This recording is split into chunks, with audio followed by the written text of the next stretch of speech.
গাহৰি পোহাৰ কাৰণে মুৰ্গী পোহাৰ কাৰণে এঘৰীয়াটো কৰাটো পাৰিছোঁ বাৰু দেই। এঘৰীয়া ঠিক আছে, এঘৰীয়া কৰিলে।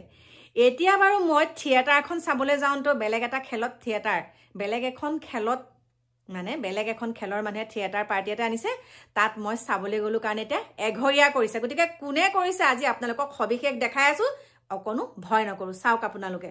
নমস্কাৰ বন্ধু বান্ধৱীসকল, বিশেষ এটা কথাৰ কাৰণে আহিছোঁ আপোনালোকৰ ওচৰলৈ। আমাৰ মানুহসকল, আমাৰ শিক্ষিত মানৱ সমাজখন কোনটো দিশে গৈ আছে, আজি মই আপোনালোকক ক'বলৈ ওলাইছোঁ। মই গাহৰি পোহাৰ কাৰণে এঘৰীয়া কৰাটোৱে নহয়, এতিয়া কি কামত এঘৰীয়া কৰিছে আপোনালোকক ক'লে চকু কপালত উঠিব। গতিকে মুখ নামাতি থাকিব নোৱাৰিলেও মুখখন খুলিবই লাগিব। গতিকে কোনোবাই কিবা ক'লেও কওক। চাওক, প্ৰত্যেকখন গাঁও বুলি ক'লেও ভুল নহয়। আজিকালি গাঁওবিলাকত কি হয় জানেনে, 2-3খনকৈ খেল থাকে, কেতিয়াবাতো 5খনকৈ থাকে। এখন গাঁৱত 5টা খেল থাকে, আৰু সেই 5টা খেলৰ ভিতৰত 3টা খেলৰ মানুহে যদি এটা অনুষ্ঠান পাতে, 2টা খেলৰ মানুহে চাবলৈ নাহে। আৰু যদিহে চাবলৈ যায় তেতিয়া কি কৰে জানেনে, এঘৰীয়া কৰে। তই আমাৰ ঘৰলৈ নাহিবি, তই আমুকটো চাবলৈ গৈছ, তই আমাৰ ঘৰলৈ নাহিবি, তই আমুকটো কৰিছ, তই আমুকৰ ঘৰত খাবলৈ গৈছ। গতিকে দণ্ড ভৰিব লাগে। আৰু এতিয়া মই আপোনালোকক ক'বলৈ ওলাইছোঁ, মই গাহৰি পোহাৰ কাৰণে মোক এঘৰীয়া কৰাৰ কথা ক'লেও মই তিল মানুহ ভয় নকৰোঁ। আৰু এই কথাটো মই এটা কাৰণে বুকু ফিন্দাই ক'ব পাৰোঁ, কৰ্ম কৰি খাইছোঁ, চুৰ কৰিতো খোৱা নাই। এতিয়া এনেকুৱা কামত মানুহসকলক এঘৰীয়া কৰিব বিচাৰিছে, তাকো শিক্ষিত সমাজ। আজি যদি মই এখন থিয়েটাৰলৈ মোক মাতিলে দেই, মই কথা এটা কৈছোঁ, এভাগ থিয়েটাৰলৈ মঞ্চখন মুকলি কৰিবলৈ মাতিলে, আৰু তাতে যদি মই মঞ্চখন মুকলি কৰিলোঁ, আৰু মঞ্চখন মুকলি কৰাৰ বিনিময়ত মোক কি কৰিলে, আমাৰ ধৰক গাঁৱৰ কিছু সংখ্যক লোকে সেই মঞ্চ মুকলি য'ত আমি কৰিবলৈ গৈছোঁ থিয়েটাৰখনৰ, তেওঁলোকক ভাল নাপায় দেই। তেওঁলোকক ভাল নোপোৱা বিনিময়ত আপোনাকতো ভাল পায়, আপোনাকতো নিমন্ত্ৰণ জনালে বা মোকতো নিমন্ত্ৰণ জনালে, মইতো মুকলি কৰি থৈ আহিলোঁ। এতিয়া মই থিয়েটাৰখনলৈ যোৱাৰ কাৰণে মোক এতিয়া কি কৰিলে, এঘৰীয়া কৰিলে। গতিকে কি ফালে গৈ আছে, কাৰ লগত থাকিম? আমি হৈছোঁ মানুহটো মানুহৰ লগতে থাকিব লাগিব নে গৰু ছাগলীৰ লগত থাকিব লাগিব? আপোনালোকে কওকচোন। মানুহে যদি মানুহৰ সংগ নলয়, গৰু ছাগলী সংগ ল'ম নে বাৰু? আজি বিপদে আপদে সম্পদে সকলো সময়তেতো মানুহকেই লাগে। মানুহে হিংসা কৰে, কিন্তু কি হয়, আকৌতো মানুহৰ লগতেই থাকিব লাগিব। হিংসা কৰিলেও অহিংসাই পৰম ধৰ্ম, কিন্তু সেইটো জানো কোনোবাই মানি চলিছে, হয়নে? গতিকে চাওকচোন কেনেকুৱা ধৰণৰ ঘটনা হৈছে, আপোনালোকে চাওক আৰু আপোনালোকে মোক জনাব, আৰু আপোনালোক সকলোৱে মাতক। এই কথাটো গৰিহণা যোগ্য। আজি এঘৰীয়া কৰিবলৈ তেওঁলোকে ক'ত অধিকাৰ পালে? গৰিহণা যোগ্য। গতিকে আপোনালোকে চাওক, মই সকলোখিনি আপোনালোকক দেখাই আছোঁ। আপোনালোকে শুনক সুন্দৰকৈ। মই থৈ লৈছোঁ ফোনটো এটুকুৰ জেগাত, আৰু আপোনালোকে শুনক। 18/9/2024 তাৰিখত শিলগুৰি মাখালটোৰ চুবুৰীত বিনাপানী থিয়েটাৰ এওঁলোকে নিমন্ত্ৰণ কৰিছিল। প্ৰথম দিনা মোক মঞ্চ উদ্বোধন কৰাৰ কাৰণে এখেতসকলে দায়িত্ব দিছিল, আপোনালোকে শুনক। আৰু ময়ো বিনাদ্বিধাই মানৱতাৰ সাক্ষী ৰাখি এই থিয়েটাৰৰ মঞ্চখন উদ্বোধন কৰিছিলোঁ। তাৰপিছত থিয়েটাৰ 3 দিন চলিল। 3 দিন চলাৰ পিছত 4 নম্বৰ দিন পাৰ হ'ল। 5 নম্বৰৰ দিনা মই শিলগুৰি ৰাজগৈৰৱৰ অন্তৰ্গত শিলগুৰি ৰাজগৈৰৱে গোপনীয়াকৈ তেওঁলোকে মিটিং কৰি সদস্যবিলাকক জনাই দিলে, চব মানুহকে খবৰ দিলে, আমাৰ হেনো মোৰ লগতে আকৌ 3 ঘৰ আছে সামাজিকভাৱে বৰ্জন কৰা হৈছে। মোৰ ঘৰত কোনো মানুহক যাব নেদে, মোক কাকো মাতিব নিদিয়ে, এনেকুৱাকৈ ৰখা হ'ল। যিয়ে নহওক মই তেনেকৈ চলি আছোঁ। আজি 1 মাহ 21 দিন পিছত তেওঁলোকে আৰু মাইক যোগে ঘোষণা কৰিলে, মোক সম্পূৰ্ণ এঘৰীয়া যে কৰিছে, মোৰ লগত কোনো সম্পৰ্ক ৰাখিব নালাগে। 1 মাহ 21 দিন পিছত তেওঁলোকে আকৌ ঘোষণা কৰিলে। ইয়াতে আমি অলপ মৰ্মাহত হ'লোঁ, দুখটো পায়ে আছোঁ, আঘাতটো পায়ে আছোঁ। তাৰপিছত মোৰ পত্নীয়ে গৈ শুৱালকুছি থানাত এখন এজাহাৰ দিলে। এজাহাৰ দিয়াৰ পিছত থানাক আমাক যেতিয়া মাতিলে, থানাত আমি যিটো ব্যৱহাৰ পালোঁ, মেইন অচিৰ পৰা যিটো ব্যৱহাৰ পালোঁ, আমি মুঠেই সন্তুষ্ট নহয়। তেওঁ আমাক একেবাৰে হেয়জ্ঞান কৰা আমাৰ পৰিলক্ষিত হৈছিল। আমি অতি নিৰাশ মনেৰে থানাৰ পৰা ফিৰি আহিব লগা হৈছিল। মই একেবাৰে মানসিকভাৱে ভাগি পৰিছোঁ, অত্যন্ত লাজো পাইছোঁ। মোৰ অপৰাধটো আছিল, মই থিয়েটাৰৰ প্ৰথম দিনাৰ মঞ্চখন উদ্বোধন কৰিছিলোঁ। সেইটোৱে মোৰ অপৰাধ। সেইটো অপৰাধতে আপোনাক সেই অপৰাধতে।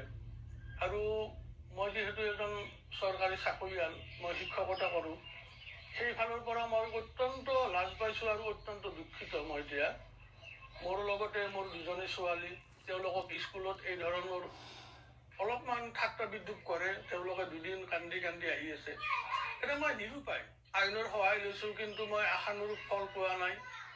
এই চেনেলৰ জৰিয়তে মই এইটো বিনম্ৰভাৱে অনুৰোধ কৰোঁ, বিভাগীয় কৰ্তৃপক্ষ, মুখ্যমন্ত্ৰী মহোদয়, মই আটাইকে বিনম্ৰতাৰে অনুৰোধ কৰোঁ, এই গাঁও অঞ্চলত চলি থকা এই কলা আইনবোৰ যাতে অতি সোনকালে উঠাই দিয়ে, আমি সাধাৰণ মানুহবোৰ যাতে সুস্থিৰভাৱে বসবাস কৰি থাকিব পাৰোঁ। এই থিয়েটাৰখনৰ এখেতে মঞ্চ উদ্বোধন কৰাৰ কাৰণে এঘৰীয়া কৰিছে।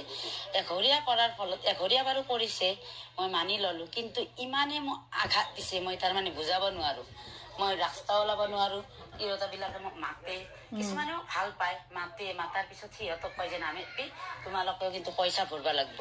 মাতাৰ বিনিময়ত সিহঁতে সেনেকৈ কয় মোক, আহি আৰু পিছদিনা কয় যে তোক মাতবা নোৱাৰো, আমি মাতিলে তাৰমানে আমি পইচা দিব লাগে। মই কওঁ যে পইচা ভৰিব নালাগে, মোক মাতবাও নালাগে। এনেকে গেল আছো আৰু চলি থাকি কিনে আৰু মই আৰু এদিন দৰ্জী এজনৰ তাতে গেলো, যাই কিনে কলো যে মোৰ কাপোৰখিনি চিলাব লাগিছিল। দৰ্জীটো কৈছে যে চিলাব নোৱাৰো, চিলাব আমি নোৱাৰো, যে আমাৰ দণ্ড ল'ব, দণ্ড লোৱা হ'ব। তাৰমানে দৰ্জীজনে কৈছে। সিদিনাখন মই আৰু মোৰ বেয়া লাগিল, তাৰমানে এনেকে বেয়া লগাটো মোৰ বাঢ়ি আহি আছে। মই ভাবো যে এঘৰীয়া কৰিছে থাকিম আৰু চলি, কিন্তু মোৰ বেয়া লগা গিলা বাঢ়ি আহি আছে, দিনে দিনে বাঢ়ি আহিছে। ইফালে মানুহটো হৈছে হাই প্ৰেছাৰ, কিবা এটা হৈ গ'লে মই কি কৰিম। মানুহ কিন্তু আছে, মোৰ বাইদেউ আছে, মা আছে, ওচৰতে আছে, কিন্তু মানুহজন নহ'লে মই কি কৰিম। যদি এইবিলাক যদি পাই থাকে মানসিকভাৱে অশান্তি, মই কেনেকে চলিম। কিন্তু মানুহখিনি ভাবব লাগে সেইটো কথা। আইনৰ সহায় ললো, এজাহাৰখন ময়ে দিলো। দিয়াৰ পিছত মই আইনৰ পৰাই কিন্তু একো নাপালো। শুৱালকুছি থানাত দিলো মই। যিজন আৰু মানে ছাৰ আৰু ফাঁচীজনে কৈছে, তেখেতৰ পৰাই তাৰমানে একোৱে নাপালো, অপমানহে পালো। লাষ্টত অপমানহে আমি ললো, ভাল ব্যৱহাৰ কৰা নাই, একো ভাল ব্যৱহাৰ কৰাই নাই তেখেতে। কিন্তু দুজনী বাইদেউজনী আৰু ছেকেণ্ডজনে কৰিছে সিহঁতৰ পৰাই ভালখিনিয়ে পালো আমি, কিন্তু তেখেতৰ পৰাই আমি একো হেৰিয়ে নাপালো। মাতাৰ কাৰণে ভৰিব লগা হৈছিল। ল'ৰাজনে বন্ধু বহুত 23 বছৰৰ পৰা আজি ল'ৰাজন যায়ে থাকে, একদম নলে গলে লাগে। তাৰমানে ঔষধ দিছে, প্ৰেছাৰ হৈছে, ঘৰতে আছে। মই ফোন কৰিলো যে তোৰ অলপমান ঔষধ লৈ আছোন, টেবলেট কেইটা। সি জানে আৰু সি তাতে মোবাইলতে থাকে। মই লৈ যাই আছো, এটো টেবলেট না লৈ গৈছে, দিবা গৈছে। তাৰ পিছতে পিছদিনাই মাতছি যে মিটিঙত মাতা হল আছে, মিটিঙত মাতা হেৰিও আছে। মাতি কিনে আমাক জানিছে যে মোক আজি মিটিঙত মাতছি। মই যেতিয়া ঔষধ কেন্টি দিবা গেলো, যাৰ পিছতে মিটিঙত মাতি কিনে কৈছে 1500 টকা দিবা লাগব। 1500 টকা ললে ল'ৰাজনে মোক মাতাৰ কাৰণে, আমাৰ তাতে ঔষধ খেতি দিবা যোৱাৰ কাৰণে। লৈ কিনে কৈছে যে আজি দিছা, আমি ৰেহাই দিলো। এৰে পিছত কিন্তু বহুত বেছি ভৰবা লাগব, গেলিয়ে ভৰবা লাগব। আৰু ল'ৰাটো তাৰমানে এখেতে যায়, দোকানক যায়। অপৰাধ আইনে বিবেচনা কৰবা লাগে। মানে চোৱাৰ কাৰণে শিলগুৰি সমাজে কি যে মানুহ দেই, থিয়েটাৰ চোৱাটো অপৰাধ নেকি? আজিৰ সমাজেও এনেকুৱা এটা চিন্তা কৰিব পৰা যে আছে, ভাবিব নোৱাৰো। এই আধুনিক সমাজত এনেকুৱা চিন্তাধাৰাৰ ব্যক্তি যে আছে, শিলগুৰি সমাজত ক'ব লাজ লাগে। মই এজন কেঞ্চাৰ পেচেণ্ট, বেমাৰী। মই শিলগুৰি মাহলুং চুবুৰীৰ বাসিন্দা, ইয়াতে মোৰ জন্ম। গতিকে মই শিলগুৰি সমাজখনক চাম নে মই চুবুৰীটোক চাব লাগিব? চুবুৰীটোৱে মোক সহায় কৰিছিলে, পইচা তুলি হওক, কিবা তুলি হওক, সহায় কৰিছে বেমাৰৰ সময়ত। তেখেতসকলে আমাক বহুতখিনি সহায় কৰিলে। গতিকে সেই সমাজখনক মই এৰি আমাৰ আন এখন সমাজত কেনেকে থাকো, সেইখিনি ধৰিব লাগে। এইবিলাক মই শিলগুৰি সমাজত অৰ্থাৎ মোৰ খেলৰ মানুহখিনিক কৈছিলো যে মই এনেকে বেমাৰী মানুহ, গোটেই আপোনালোকে সেইটো বিবেচনা আপোনালোকৰ। মোক তেখেতসকলে সহায় কৰিব লাগিছিল নে আজি এঘৰীয়া কৰিব লাগিছিল? আমি থিয়েটাৰখন চোৱাৰ কাৰণে আমাক এঘৰীয়া কৰিলে। আমি কিয় চালো? আমাৰ মানুহটোৰ বেমাৰ, মোৰো বেমাৰ হৈছে। মোৰ বিপদত মানে মোৰ মালিকক চেন্নাইত লৈ গৈছিল মোৰ ভাইটিটোৱে, মোক চাইছে মোৰ ভাইটিটোৱে। ইয়াৰ চুবুৰী বাকীয়ে আমি দুখীয়া মানুহ, এনে খুজি অলপ চাইছে আৰু আমি। কিন্তু আমাৰ যিখিনি মানে গাঁৱৰ মানুহ, শিলগুৰি গাঁৱৰ মানুহ, ভাগি বংশ যিখিনি আছে, আমাক সিহঁতে খবৰ লোৱা নাই। আমি কি কৰিম? যেতিয়া মোৰ ভাইটিটোৱে চালে, মোক বেমাৰত চালে, কিন্তু আমি মোৰ ভাইটিটোৱে দেখি চাম নে তেখেতসকলে চাম? তেখেতসকলেতো মোৰ খবৰ লোৱা নাই।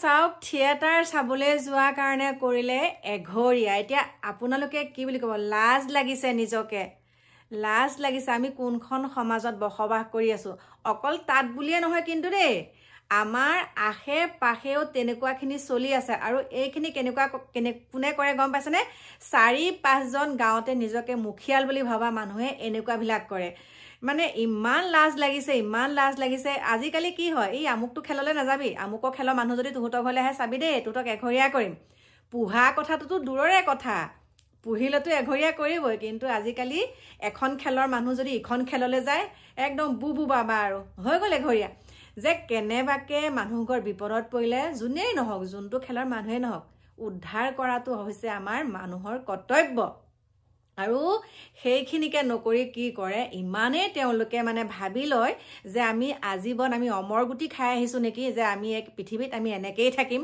অমৰ হৈয়ে থাকিম আমি পৃথিৱীত এনেকৈ জেদ ভাৱ এই হিংসা ভাৱেই লৈ থাকিম বুলি গতিকে মোৰ প্ৰিয় বন্ধু বান্ধৱীসকল আপোনালোকে মতামত দিব মই মানে ভিডিঅ'টো দেখি একদম ৰখিব নোৱাৰিলোঁ কাৰণ মোৰ লগতো হৈ থাকে ন এনেকুৱা কিছুমান মোৰ লগত বুলিয়ে নহয় আপোনালোকৰ লগতো হয় কিন্তু আপোনালোকে কিছুমান কথা সকলোৱে ক'বলৈ নোৱাৰে কিন্তু সকলো ওলাই আহিব লাগে সকলো ওলাই আহক সকলোৱে প্ৰতিবাদ কৰক এইবিলাক বন্ধ হ'ব লাগে আজিকালি আমাৰ গাঁৱে ভূঞে এইবিলাক বেছিকৈ চলিবলৈ লৈছে যিমানে সভ্য সমাজ আছে যিমানে শিক্ষা পোহৰ পাইছে সিমানে এনেকুৱা ঘটনাবিলাক বেছিকৈ হ'বলৈ লৈছে গতিকে মোৰ মানে বহুত ক্ষোভ থকাৰ কাৰণে এই কথাখিনি আপোনালোকলৈ মানে ঠেলি দিছোঁ আপোনালোকে বিবেচনা কৰিব এতিয়া আপোনালোকৰ মাজৰ পৰা বিদায় লৈছোঁ